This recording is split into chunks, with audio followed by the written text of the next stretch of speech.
جس مذہب میں وضو کرتے وقت پانی ضائع کرنے کی اجازت نہیں ہے، جبکہ ہمارے یہاں وضو عبادت ہے، تو جب عبادت کے نام پر پانی ضائع کرنا حرام ہے تو بغیر عبادت کے کسی کے خون کو ضائع کرنے کی اسلام اجازت کیسے دے سکتا ہے؟ ہمارا مذہب امن کا مذہب ہے، شانتی کا مذہب ہے، سکون کا مذہب ہے، دہشت گردی کی ہمارے یہاں اجازت نہیں۔ ہمارے یہاں تو اللہ اکبر اتنا بھی احتیاط ہے، اگر کوئی سو رہا ہو تو اتنی زور سے سلام مت کرو کہ اس کی نیند میں خلل آئے۔ ہمارے یہاں سونے والے کو اس کی نیند کا خیال ہے، نیند کا خیال، تو جب لوگوں کی نیند کا خیال ہے تو لوگوں کی زندگی کا کتنا خیال ہوگا، لوگوں کے خاندان کا کتنا خیال ہوگا، لوگوں کی خوشیوں کا کتنا خیال ہوگا، لوگوں کے ارمانوں کا کتنا خیال ہوگا۔ لیکن لوگوں نے دین سمجھا نہیں، اسلام سمجھا نہیں، اسلام کے خلاف بکواس کرتے رہتے ہیں۔ لیکن ہماری ذمہ داری ہے کہ ہم اپنی ذمہ داری پوری کریں۔ تو ہم صوفیہ کے ماننے والے دہشت گردی کی اور دہشت گردوں کی مخالفت ہم نے ہمیشہ کی ہے۔ لیکن ایک بات میں آپ کے سامنے رکھنا چاہتا ہوں، رسول اللہ کی آمد کے بعد دنیا میں جتنے بھی دہشت گرد بعد میں پیدا ہوئے وہ لوگ چھوٹے درجے کے دہشت گرد ہیں۔ کیوں؟ کیونکہ ہر دہشت گرد دوسروں کے بچوں کو مارتا ہے، اپنے بچوں کو نہیں مارتا، بلکہ دوسروں کے بچوں کو بھی وہ مارتا ہے تو اپنے بچوں کی خوشی کے لیے مارتا ہے نا؟ یہی ہے۔ لیکن جب رسول اللہ صلی اللہ علیہ وآلہ وسلم کی میلاد نہیں ہوئی تھی تو اس وقت دنیا اتنی بڑی دہشت گرد تھی کہ لوگ اپنے بچیوں کو اپنے ہاتھوں سے زندہ دفن کرتے۔ آج کتنا بھی بڑا دہشت گرد ہو اپنا بچہ نہیں مارے گا، مگر حضور کی آمد سے پہلے لوگ اپنے بچوں کو دفن کرتے تھے، بیٹیوں کو زندہ دفن کیا۔ اور کمزور بچے، بیٹے بھی اگر کمزور پیدا ہوتے تو اس زمانے کا دستور تھا کہ کمزور بیٹوں کو بھی پہاڑ پہ ماں لے کر کے جاتی اور اس کو پھینک دیتی اور یہ کہتی کہ زمین پر کمزوروں کو جینے کا حق نہیں ہے۔ میں ایک روایت بیان کرتا ہوں جس سے آپ کو میلاد کی اہمیت پتہ چلے گی۔ بہت توجہ کے ساتھ میرے الفاظ کے جامع میں ایک روایت سنیں، پھر میلاد کی اہمیت آپ کو پتہ چلے گی کہ میلاد النبی ہے کیا، آمد رسول ہے کیا، میلاد مصطفیٰ صلی اللہ علیہ وآلہ وسلم ہے کیا، اور میلاد سے کس کس کو فائدہ پہنچا، کس طرح پہنچا۔ آج لوگ کہتے ہیں، پوری دنیا میں کہہ رہے ہیں بیٹی بچاؤ، بیٹی پڑھاؤ، بیٹی کی عزت کرو۔ یہ بات اگر آج لوگوں کو 1450 سال کے بعد سمجھ میں آئی ہے تو یہ صرف میلاد مصطفیٰ کا صدقہ ہے، آمد رسول کا صدقہ ہے، ورنہ جن کی زبانیں آج بیٹی بیٹی کر رہی ہے، کل انہی کی زبانیں بیٹیوں کے تعلق سے کیا تھی، میں وہ تھوڑا سا جائزہ پیش کرتا ہوں۔ یہ تاریخ کے انمٹ نقوش ہے جس پہ ٹپنی نہیں کر رہا ہوں، صرف حقائق آپ کے سامنے رکھ رہا ہوں۔ دیکھیے اللہ کے رسول علیہ السلام کی آمد سے پہلے ننگے ہو کے کعبے کا طواف کرنا، اگر عورتیں مخصوص ایام میں چلی جائے تو عورتوں کو گھروں کے اندر اندھیرے میں بند کر دیا جاتا تھا۔ اگر بیوہ ہوتی تھی تو ہمارے بھارت ہی کے اندر یہ طریقہ تھا۔ ثبوت ہے، میں کسی مذہب پہ ٹپنی نہیں کر رہا ہوں، حالات بتا رہا ہوں، حالات صرف آپ چیک کریں کیا حالات تھے۔ جب کوئی عورت بیوہ ہو جاتی تھی اس کا سر مونڈ دیا جاتا تھا، اس کے بالوں کو مونڈ کر کے اس کو جو ہے کمرے میں قید کر دیا جاتا تھا۔ وہ شادیوں میں نہیں جا سکتی تھی، وہ خوشی کی محفل میں نہیں جا سکتی تھی۔ اب سہاگن عورتیں اس کو صبح کے وقت دیکھتی تو اپنا چہرہ پھیر لیتی تھی۔ صبح کے وقت اگر عورتیں آنگن سے گزرتی بیوہ عورتیں تو وہاں پر پانی ڈالا جاتا تھا۔ یہ بیواؤں کے ساتھ، یعنی بیوہ کا شوہر کیا مر گیا اس کی زندگی موت سے بدتر کر دی جاتی تھی۔ پہلے تو جلا دی جاتی تھی شوہر کے ساتھ، اور اگر جو بچ بھی جاتی وہ اس طرح بدترین حالات میں زندگی گزارتی تھی کہ اس کو کہیں حق حاصل نہیں تھا۔ یہ دنیا کے حالات تھے، یونان کو دیکھیں، ہندوستان کو دیکھیں، عرب کو دیکھیں۔ لیکن اب آئیے تھوڑا سا میلاد پر توجہ کرتے ہیں۔ حضور علیہ السلام کی محنتیں بہت ہیں، آپ غور کیجئے گا۔ بات جو کچھ چلانے پیچھے انہیں چلانے دیں، کیوں چلانے مجھے نہیں پتا، لیکن اگر ذکر رسول سے بڑی بھی کوئی چیز ان کے نزدیک ہے تو وہ بات کرتے رہیں، لیکن مجھے کوئی غصہ نہیں اس پر۔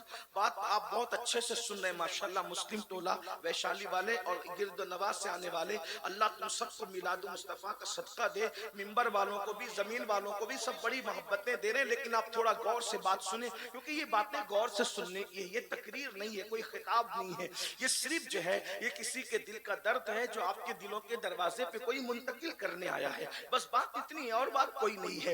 حضور علیہ السلام کی آمد سے پہلے عورت کو کچلا جا رہا ہے، کمزوروں کو کچلا جا رہا ہے، غریبوں کو کچلا جا رہا ہے، کعبے کی عظمت پامال کی جا رہی ہے، پیشانیاں آوارہ ہو چکی ہے، سجدے آوارہ ہو چکے ہیں، ایک خدا وحدہ لا شریک کو چھوڑ کر گوبر کی عبادت ہو رہی ہے، چوہوں کی عبادت ہو رہی ہے، بندر کی عبادت ہو رہی ہے، درختوں کی عبادت ہو رہی ہے، پتھروں کی عبادت ہو رہی ہے، یعنی جو عبادت کے لائق ہیں اس کو چھوڑ کے سب کی عبادت ہو رہی ہے۔ یعنی کہ غور تو فرمائے، اندازہ تو فرمائے، غور تو کریں، انسان کتنا بگڑ چکا تھا، انسان کا چہرہ انسان کی طرح تھا، وہ درندوں سے زیادہ وحشی ہو چکا تھا، جانوروں سے بدتر ہو چکا تھا۔ جو خدا کی حق تلفی کرنے لگے وہ کس کا حق ادا کریں گے؟ اللہ اکبر، اللہ اکبر۔ اندازہ فرمائے حضور کے آنے سے پہلے کے حالات جو میں واقعہ پیش کر کے آپ کو سمجھانا چاہتا ہوں، بتانا چاہتا ہوں، ذرا اس کو محسوس کریں۔ اگر دوسرے مکاتب فکر کے بھائی آئے ہیں ان سے بھی میری گزارش ہے کہ ذرا میلاد پر توجہ کریں۔ میلاد کس چیز کا نام ہے؟ میلاد کہتے کسے؟ اگر آپ نے کسی سے سن کر کے جو ہے وہ یوں ہی بولنا شروع کر دیا ہے اور یوں ہی آپ حضور علیہ السلام کی میلاد پر ٹپنی کرتے ہیں تو تھوڑا سا ایک مطالعہ کریں، میلاد کس چیز کا نام ہے؟ دراصل بات یہ کہ جب اللہ کے رسول تشریف لائے تو حضور علیہ السلام کی عادت کریمہ تھی کہ آقا علیہ السلام فجر کی نماز کے بعد اپنے صحابہ کی طرف رخ کر کے اور قبلے کی طرف پیٹ کر کے بیٹھ جاتے تھے اور صحابہ کرام سے پوچھتے تھے آپ میں سے کسی نے کوئی خواب تو نہیں دیکھا؟ صحابہ اگر خواب دیکھتے تو حضور کو وہ بیان کرتے، حضور علیہ السلام اس خواب کی تعبیر بیان کرتے۔ کبھی کوئی خواب حضور دیکھتے تو اللہ کے رسول علیہ السلام اپنا خواب بیان کرتے اور ان کو تعبیر بتاتے۔ اسی طرح کبھی کبھی ایسا ہوتا زمانے جاہلیت کی باتیں یعنی حضور علیہ السلام کی آمد سے پہلے کی باتیں نکل جاتی تو کبھی صحابہ رو پڑتے، کبھی مسکرا پڑتے۔ کبھی کبھی ایسا ہوتا کہ حضور فرماتے وہ زمانے جاہلیت کے فلاں شاعر نے ایک شعر کہا تھا، کسی کو یاد ہے تو سناؤ، اس کا شعر کیا تھا وہ سناؤ۔ یعنی حضور کی ایک محفل تھی جہاں رونا بھی تھا، جہاں مسکرانا بھی تھا، جہاں تبسم بھی تھا، جہاں تکلم بھی تھا۔ ایک محفل میں ساری انجمنیں سمٹ آتی تھی۔ اب غور کریں، ایک دن ایسا ہوا فجر کی نماز کے بعد آمینہ کا لال، عبداللہ کا جگر پارا، ہم سب کے آقا و مولا مصطفیٰ کریم رؤوف الرحیم صلی اللہ علیہ وآلہ وسلم صحابہ کے جھرمٹ میں بیٹھے۔ ذرا تصور میں لائیے، گرد و نواح سے آنے والوں ذرا تصور میں لائیے، جب ان کا ذکر کرتے ہیں تو محفل اتنی اچھی لگتی ہے، اتنا نور برستا ہے، ایسی رحمتوں کی برسات ہوتی ہے۔ جب بذات خود وہ کسی محفل میں جلوگر ہوتے ہوں گے تو اس وقت محفل کا عالم کیا ہوتا ہوگا؟ ایک طرف صدیق باوفا ہے، ایک طرف فاروق ہے، فاروق اعظم ہے، ایک طرف عثمان ذوالنورین ہے، ایک طرف حیدر کرار ہے، کہیں سعد ہے، کہیں سعید ہے، کہیں طلحہ ہے، کہیں زبیر ہے، کبھی ابو عبیدہ ہے، کہیں جو وہ عبد الرحمن ابن عوف ہے، کہیں ابو ہریرہ ہے، کہیں خالد ابن ولید ہے۔ غرض کے صحابہ کے جھرمٹ میں آمینہ کا لال جلوگر ہے، آفتاب رسالت، مہتاب رسالت کی جلوگری ہے اور حضور علیہ السلام کے اس محفل میں اچانک زمانے جاہلیت کا ذکر نکل آتا ہے۔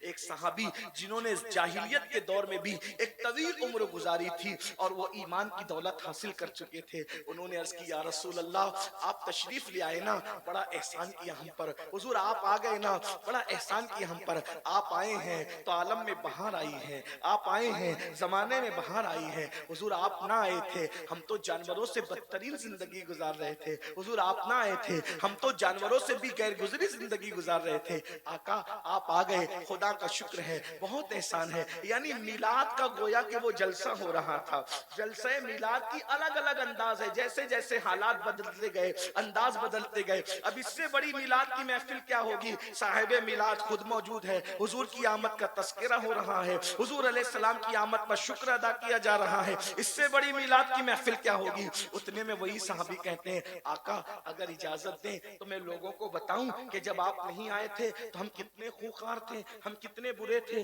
ہم کتنی برائی میں زندگی گزار رہے تھے، اور آپ آئے تو ہم کیسے بدل گئے۔ حضور نے فرمایا اجازت ہے، بتاؤ تم نے جاہلیت کا دور کیسے گزارا، کفر کا دور کیسے گزارا، میرے آنے سے پہلے کے حالات کیسے گزارے؟ تو اس صحابی نے کہا یا رسول اللہ حالات تو بڑے طویل ہے جو ہم نے گزارے ہیں، لیکن زندگی کا ایک واقعہ جو مجھے یاد آتا ہے میں آپ کو سناتا ہوں۔ اب وہ واقعہ وہ صحابی حضور کو سنا رہے ہیں، سب صحابہ سن رہے ہیں، اب میں ان کی آواز کو لا تو نہیں سکتا لیکن ان کے الفاظ کو اپنے الفاظ کے جامع میں نقل کرتا ہوں تاکہ میلاد کی اہمیت پتا چلے۔ وہ کہتے ہیں آقا میں وہ ظالم باپ ہوں، وہ ان کی اپنی بات ہے، ہم صحابی کو ایمان لانے کے بعد کبھی برے الفاظ سے یاد کرنا تو تو دور کی بات کبھی اس کا تصور نہیں کر سکتے، لیکن صرف بیک گراؤنڈ سمجھ میں آ جائے، صحابی کے جذبات سمجھ میں آئے، آدمی اپنے بارے میں جو چاہے کہے، ہم نہیں کہہ سکتے۔ ہر صحابی تو ہمارا آقا ہے، ہمارا مولا ہے۔ ہزاروں غوث و قطب اور ابدال کسی صحابی کے قدموں کے مرتبے کو نہیں پہنچ سکتے، بس یہی بات ہے۔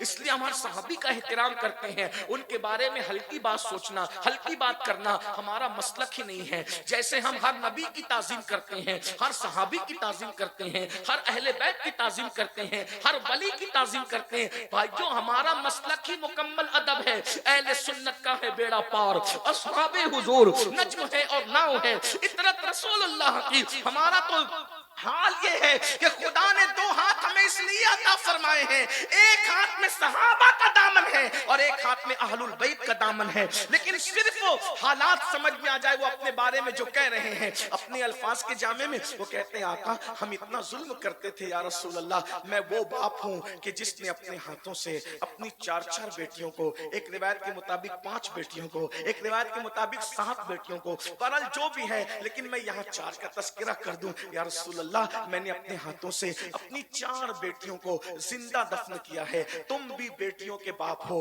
الحمدللہ میرے گھر میں بھی سیدہ کی 2 کنیزیں موجود ہیں، اللہ اللہ اندازہ کریں بیٹوں سے زیادہ آج مسلمانوں کو بیٹیوں سے پیار ہے۔ آئیے میں آپ کو بتاؤں اس کی وجہ کیا ہے، اس کی وجہ صرف میلاد النبی ہے۔ اگر مائیں اور بہنیں میری گفتگو سن رہی ہیں تو وہ بھی بڑی توجہ سے سنیں، ارے یہ ٹی وی چینلوں پہ بیٹھ کر اسلام کے خلاف بکواس کرنے والوں کے بہکاوے میں آنے کی ضرورت نہیں ہے۔ دنیا نے تو تمہیں کیا سلوک کیا تھا، ذرا توجہ سے سنو میری بہنوں، وہ صرف آمنہ کا لال ہے جس نے عورتوں کی عزت کو بحال کیا ہے۔ وہ صحابی کہتے ہیں آقا میں نے اپنے ہاتھوں سے اپنی 4 بیٹیوں کو زندہ دفن کیا ہے، لیکن 4تھی بیٹی کی دفن کی داستانی کچھ اور ہے۔ اللہ اکبر۔ اب میرے الفاظ کے جامع میں تھوڑی دیر کے لیے علامہ ارشد القادری کی تحریروں کا سہارا لے کر کے تھوڑی دیر سن لیں۔ وہ کہتے ہیں آقا 3 مرتبہ بیٹی کے بعد بیٹی، بیٹی کے بعد بیٹی پیدا ہوئی، 4تھی مرتبہ میری بیوی مراد سے تھی، مجھے بڑی امید تھی کہ اب کی مرتبہ 4تھی مرتبہ بیٹا ہی پیدا ہوگا۔ اب کی مرتبہ امید ہوتی ہے، مومن ہو یا کافر، ان پڑھ ہو یا جاہل، علم والا ہو یا بغیر علم والا، امید تو امید ہوتی ہے۔ اب کی مرتبہ بڑی تمنا تھی، آثار نظر آتے ہیں، اللہ نے خوشی دکھائی ہے، اب کی بار بیٹا ہوگا۔ میں بہت امید میں تھا، ایسے میں مجھے انتظار تھا کہ میری امیدیں یقین میں تبدیل ہوگی، میرے گھر کے آنگن میں پھول خوشیوں کے پھول مسکرائیں گے، میں اسی انتظار میں تھا۔ اچانک مجھے بہت مجبوری کے تحت ایک لمبے سفر پہ جانا پڑا۔ ظاہر سی بات ہے اس دور کا سفر ٹرینوں کا سفر تو نہیں تھا، پلینوں کا سفر تو نہیں تھا۔ مثال کے طور پہ آج کتنی دنیا سمٹ گئی ہے، میں صبح کو میں کلیر شریف سے چلا ہوں اور شام ہونے سے پہلے میں پٹنہ پہنچ گیا ہوں، اتنی دنیا سمٹ گئی۔ اگر میں کلیر شریف کا پروگرام کر کے ویشالی آتا تو شاید 1 مہینہ گزر جاتا اور میں پہنچ پاتا، لیکن دنیا سمٹ گئی ہے۔ تو اس دور میں جو سفر ہوتے تھے 2-2 3-3 دن کے نہیں ہوتے تھے، مہینوں کے ہوتے تھے، سالوں کے ہوتے تھے۔ وہ کہتے ہیں یا رسول اللہ اچانک لمبا سفر درپیش تھا تو میں نے اپنی بیوی کو بلایا، اور بیوی کو بلا کر اب دیکھو وہ صحابی کے الفاظ میں اپنے الفاظ کے جامع میں سمیٹ کر پیش کر رہا ہوں، تصورات کی دنیا میں کھو جائیے۔ حضور کی محفل میں صحابی کا بیان، کہتے ہیں آقا جب میں سفر پہ جانے لگا تو میں نے اپنی بیوی کو بلایا اور بیوی کو بلا کر کہا دیکھو اگر بیٹا پیدا ہو اس کی نگہداشت کرنا، اس کا خیال کرنا، اس کی پرورش کرنا، لیکن ہاں اگر پہلے کی طرح بیٹی پیدا ہو تو پھر تم اس کو زندہ مت رکھنا، بلکہ جیسے میں نے قبر کھود کر کے اس کو دفن کر دیا تھا 3 بیٹیوں کو، ویسے 4تھی کو بھی تم دفن کر دینا۔ گویا کہ ایک باپ اپنی بیوی کو اپنی بیٹی کے حوالے سے یہ وصیت کر رہا تھا سفر پر جانے سے پہلے کہ جب تیرے یہاں بیٹی پیدا ہو تو تو ممتا کا اظہار نہ کرنا، ممتا کا اظہار نہ کرنا، بلکہ ناگن بن کر کے اس کو ڈس لینا۔ اللہ اکبر۔ اندازہ فرمائیں بیٹی کا یہ حال تھا، بیٹی کے بارے میں تصورات تھے، اور اس کے بعد پھر میں سفر پہ چلا گیا، اور جب بہت بہت طویل عرصے کے بعد میں سفر سے واپس آیا تو میں نے اپنی بیوی سے سب سے پہلا سوال یہ کیا، بتاؤ جو امانت میں تمہارے پیٹ میں چھوڑ کر کے گیا تھا اس امانت کے بارے میں تم کیا کہتی ہو؟ میری بیوی نے مجھ سے جھوٹ بولا اور اس نے کہا میرے سرطان مردہ بچی پیدا ہوئی تھی، میں نے پھینک دیا، بات آئی گئی ہو گئی، اب میں اپنی نارمل زندگی گزارنے لگا۔ ایک دن ایسا ہوا یا رسول اللہ، جو گھر آنے کا میرا ٹائم تھا اس کے علاوہ یعنی اس ٹائم کے علاوہ جلدی سے میں گھر آیا تو میں نے کیا دیکھا کہ میرے گھر کے آنگن میں میری بیوی ایک ننھی سی 4 سال کی بچی کے ساتھ کھیل رہی ہے۔ وہ بچی کی شکل ہو بہو میری طرح تھی، وہ میری ہم شکل تھی اور میری بیوی کو وہ ماں کہہ کہہ کے پکارتی تھی۔ میں نے پہلی مرتبہ اپنے گھر کے آنگن میں کوئی بیٹی دیکھی تھی، اس لیے کہ ہمارے یہاں بیٹی کا کیا تصور تھا، بیٹی کا مطلب شیطنت، بیٹی کا مطلب بے برکتی، بیٹی کا مطلب نحوست، بیٹی کا مطلب تباہی، بیٹی کا مطلب بربادی۔ ہم بیٹی کو یہ سب کچھ سمجھتے تھے، شیطان کا دوسرا روپ ہم بیٹی کو سمجھتے تھے، بے برکتی کا سبب ہم بیٹی کو سمجھتے تھے، نحوست کا سبب ہم بیٹی کو سمجھتے تھے۔ میں نے 4 سال کی اپنی ہمشبی بیٹی کو اپنے آنگن میں دیکھ کر کے گرجدار آواز میں پوچھا کون ہے یہ بچی؟ تو میری بیوی میرے قدموں میں گر گئی اور قدم پکڑ کر کہنے لگی میرے سرتاج آپ پوچھتے ہیں بچی کون ہے؟ دراصل میں نے آپ سے جھوٹ بولا تھا، بات یہ ہے یہ میری اور تمہاری محبتوں کی نشانی ہے، یہ میری اور تمہارے پیار کی نشانی ہے۔ 4 بیٹیاں ہو گئی ہے،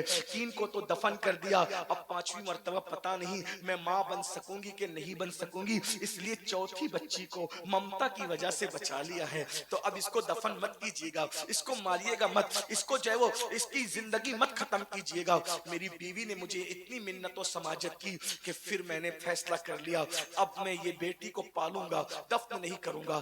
لیکن ماحول معاشرہ اتنا ظالم تھا کہ ہم بیٹی کو برداشت نہیں کر سکتے تھے، اس لیے کہ بیٹی بڑی ہوگی، شادی ہوگی، کوئی داماد بنے گا، وہ ہمیں دبائے گا، اس لیے ہم بیٹیوں کو دفن برداشت نہیں کر سکتے تھے۔ میں نے بیوی کو کہا ٹھیک ہے میں وعدہ کرتا ہوں ہم اسے پالیں گے، اور پھر اس کے بعد بیٹی میری بیٹی میں نے اس کے ساتھ محبت کی ایکٹنگ شروع کی، محبت کا ایک گویا کے دوہرا معیار اور گویا کے ظاہری طور پہ محبت میں نے شروع کی۔ مگر بیٹی کی خصوصیت یہ ہوتی ہے کہ بیٹی ماں سے زیادہ سب سے زیادہ اگر کسی سے پیار کرتی ہے تو وہ اپنے باپ سے پیار کرتی ہے۔ میری بیٹی جب سوتی تھی تو میری باہوں میں سوتی تھی، میرے بغیر وہ رہتی نہیں تھی، وہ مجھے ابا کہہ کے پکارتی تھی تو بہت پیار کا سمندر اس کے اندر ٹھاٹھے مارتا تھا، لیکن مجھے وہ بری لگتی تھی۔ میں انتظار میں تھا کہ کبھی موقع ملے تو میں اس نحوست کو اس بے برکتی کو زندہ دفن کر دوں گا۔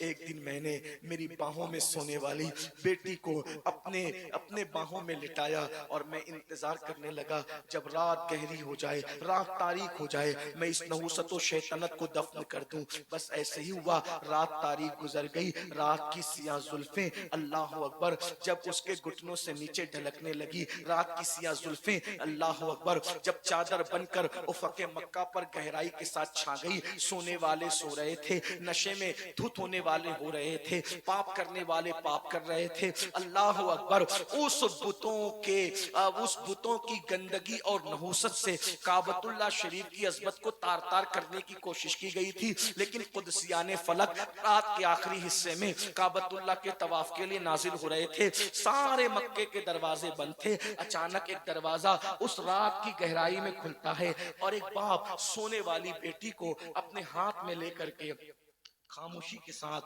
باہر نکلتا ہے، بیوی کی آنکھوں سے بچا کر اس کی نیند کا فائدہ اٹھا کر۔ غور کریں ایک باپ کے ہاتھ میں ایک 4 سال کی بچی ہے اور وہ لے کر کے باہر نکلتا ہے۔ جیسے ہی وہ اپنی بیٹی کو لے کر باہر نکلتا ہے، سوچئے اس طرح سے تو آج بھی کئی باپ لے کر کے باہر نکلتے ہیں، لیکن حضور کی میلاد کے پہلے کے باپ کے اس طرح نکلنے میں اور آج کے باپ کے اس طرح نکلنے میں آپ نے کوئی فرق محسوس کیا ہے؟ فرق یہ ہے کسی بھی مذہب کا باپ ہو، کسی بھی مسلک کا باپ ہو، آج جب بیٹی کو ایسے لے کر کے نکلتا ہے تو یقیناً اس کی بیٹی بیمار ہوتی ہے اور وہ دواخانے کی طرف دوڑتا ہے اور کہتا ہے ڈاکٹر میری پوری پونجی لے لے مگر میری بچی کو بچا لے۔ یہ میلاد کے بعد کے جذبات ہے، ہر مسلک کا باپ، ہر مذہب کا باپ۔ اور اس سے پہلے ایک باپ نکل رہا ہے ہاتھ میں بیٹی کو لے کے تو زندہ دفن کرنے کے لیے، اور اس کے بعد وہ باپ کہتا ہے